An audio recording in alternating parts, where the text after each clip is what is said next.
Welcome back Vijay smart black channel. நம்ம சேனலில் யாராச்சும் புதுசாக வந்தீங்கன்னா மறக்காமல் சப்ஸ்கிரைப் பண்ணிவிட்டு பக்கத்தில் இருக்க பெல் ஐக்கான அழுத்தி விட்ருங்க. ஹாய் காய்ஸ்ன்னு சொல்லத்தோட ஹாய் மக்களேன்னு சொல்லலாம். இது வந்து எல்லா மக்களுக்காக நான் போடுற வீடியோ. ஃபஸ்ட்டு வீடியோ நான் இந்த மாதிரி ஒரு வீடியோ போடுவேன்னு எனக்கே தெரியல. அது என்ன வீடியோ நான் சொல்கிறேன், நீங்கள் இந்த வீடியோவை பார்த்துட்டு வாங்க. அடுத்த செண்டூர் பகுதியில் இருசக்கர வாகனத்தின் மீது கார் மோதிய விபத்தில் கல்லூரி மாணவி உயிரிழந்தார். கடலூர் மாவட்டத்தைச் சேர்ந்த தீபிகா தனது நண்பருடன் இருசக்கர வாகன ஆடி மாத வழிபாட்டிற்காக கோயிலுக்கு சென்றுவிட்டு திரும்பிய போது லாரி மோதி தாய் கண்முன்னே மகள் உயிரிழந்தார். சென்னை காவல் ஆணையர் அலுவலகம் அருகே வாகனம் மோதி பெண் உயிரிழந்த விவகாரத்தில் சரக்கு வேன் ஓட்டுநர் கைது செய்யப்பட்டுள்ளார். இது பற்றிய அருகே நிகழ்ந்த சாலை விபத்தில் 2 தினங்களில் திருமண நிச்சயம் நடக்கவிருந்த இளம் பெண் பலியான சம்பவம் சோகத்தை ஏற்படுத்தியுள்ளது. பார்த்தீங்களா மக்களே, நான் எதுக்கு இப்போ மக்களுக்கான வீடியோ நான் சொல்கிறேன்னா, ஒரு சின்ன உதாரணம் சொல்லணும்னா, இந்த வீடியோ நான் பண்ணுறதுக்கு காரணமான உதாரணம். இப்போ நான் இங்கே நின்றுப்பேனான்னு எனக்கே தெரியல. அந்த நான் பண்ணியிருந்தேன்னா தரமணி டு அடையார் போகிற ரூட்டு நான் என் ஒர்க் விஷயமாக முடிச்சுட்டு வந்துட்டு இருந்தேன். நான் ஸ்பீடு வந்து ஒரு 60-70 தான் இருந்தேன். ஏன்னா அந்த ரோடு காலியாக தான் இருக்கும். 60-70 தான் இருந்துச்சு கரெக்டாக ஸ்பீடு. அப்போ வந்து எனக்கு முன்னாடி போனவங்க ஆட்டோ, கார் அந்த மாதிரி எல்லாமே போயிருந்தது. ஒரு அக்கா ஒருத்தவங்க முன்னாடி போயிருந்தாங்க. அந்த ரோட்டில் வந்து அந்த மெட்ரோவாக அந்த பாலம் ரெடி பண்ணிகிட்டு இருக்காங்க. அந்த பாலத்துக்கோசம் அந்த சிமெண்ட்டு எல்லாமே ஏற்றிட்டு போவாங்க போல். அது எல்லாமே ஃபுல்லாக கல் ஜெல்லியாக இருந்தது. ஃபுல்லாக அந்த ரோடு ஃபுல்லாகவே ஜெல்லியாக இருந்தது. அதில் ஒரு எக்ஸ்பீரியன்ஸான டிரைவர்னால் பிரேக் அடிக்க மாட்டாங்க. மோஸ்ட்லி வந்து அதில் அவாய்ட் பண்ணிட்டு தள்ளி போயிடுவாங்க. அதில் நானும் வந்து கொஞ்சம் அவாய்ட் பண்ணிட்டு போனேன். இருந்தாலும் அங்கே பள்ளம் இருந்தது. எனக்கு முன்னாடி போன அக்கா வந்து அங்கே போய் பிரேக் அடிச்சிருக்காங்க போல். வாரி விட்டுச்சு, செம்மையாக விழுந்தாங்க. அதுக்கு பின்னாடி நான் 60 வருவேன். நான் எப்படி டக்குன்னு வரைக்க முடியும்? இந்த டிஸ்க் பிரேக் இல்லை, ஒரு டியோ தான் நான் வச்சு ஓட்டிகிட்டு இருந்தேன்.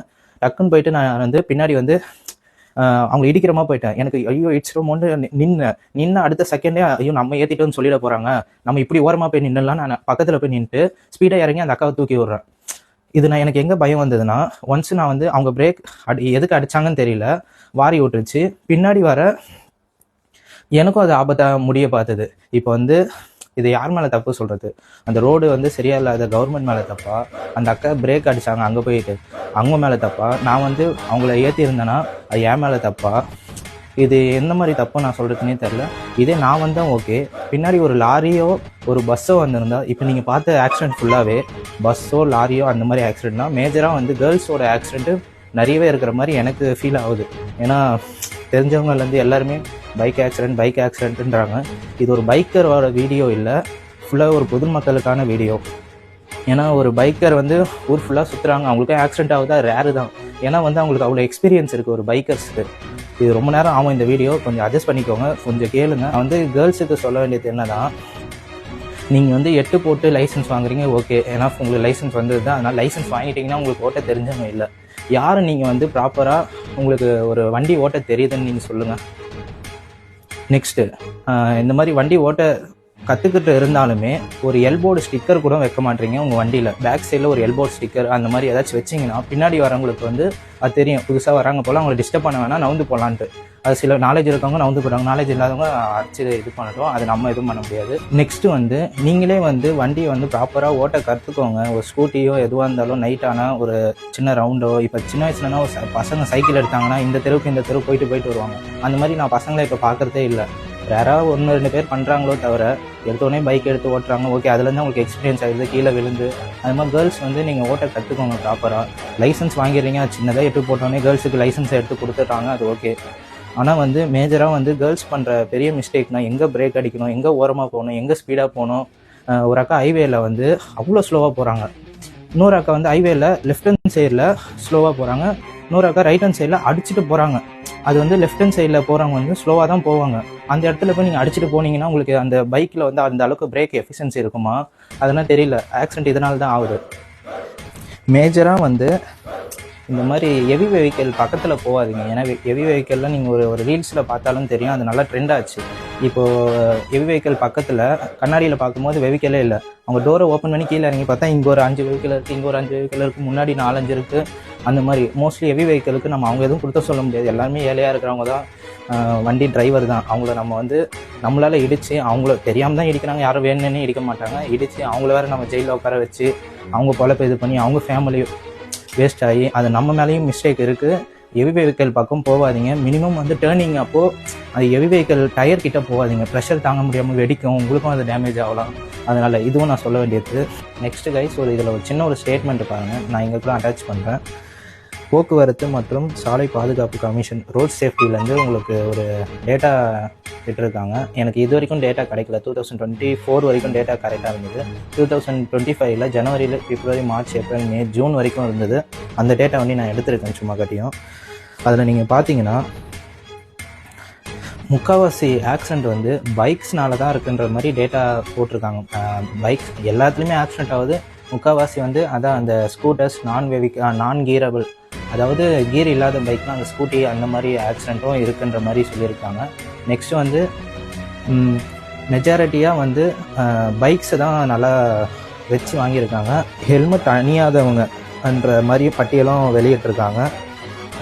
செங்கல்பட்டில் 42 பேர் டெத்ஸு, அதாவது ஹெல்மெட் அணியாமல் டெத் ஆனவங்க வந்து செங்கல்பட்டில் வந்து 42 பேர், சென்னையில் 21 பேர், கோயம்புத்தூரில் வந்து 50 பேர், கடலூரில் வந்து 32 பேர்.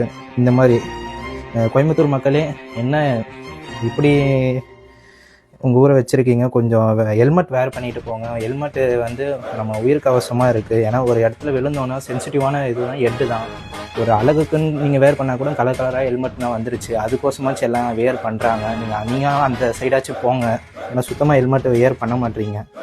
ஓவராலாக இந்த சென்னை, கடலூர், செங்கல்பட்டு, கோயம்புத்தூர்ன்ற அந்த பட்டியல் தான் ரொம்பவே அதிகமாக இருக்குது. 50-60 பேர்னா டெத்தில், ஹெல்மெட் அணியாமல் டெத்தில். அதுவும் ஓவராலாக ஹெல்மெட் அணியாதவங்க எவ்வளோ பேர் இருப்பாங்க. இவங்க ஹெல்மெட் அணியாமல் போய் டெத் ஆனவங்க இவ்வளோன்ற மாதிரி பட்டியல் போட்டிருக்காங்க.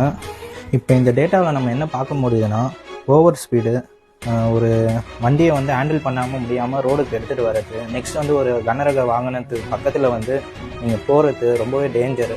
ஏதாச்சும் ஒரு ஆக்சிடென்ட் ஆனால் கை கால் சரைச்சிக்கிட்டு எழுந்துடலாம். அதனால் லைஃபே போயிடும். லைஃப் போகிறேன்னா நீங்கள் போனால் கூட போயிடுவீங்க. நெக்ஸ்ட் உங்கள் வீட்டில் இருக்க ஃபேமிலி எல்லாமே பெரிய ஒரு பாதிப்பாகும்.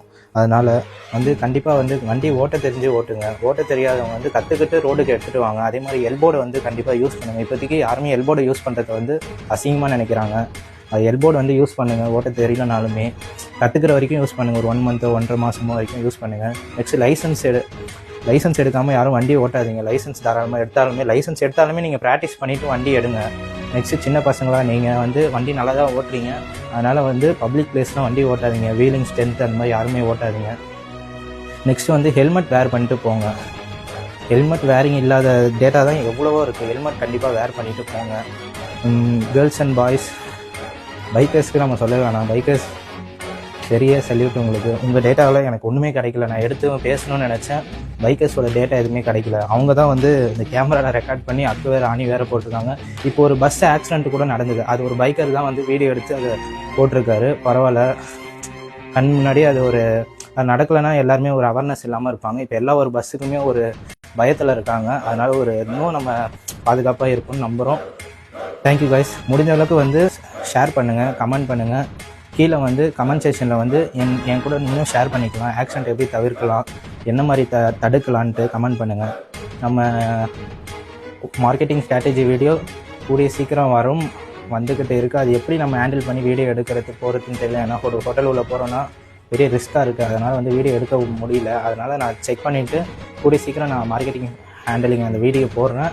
தேங்க்யூ கைஸ், சப்போர்ட் பண்ணுங்கள். தேங்க்யூ ஃபார் வாட்சிங்.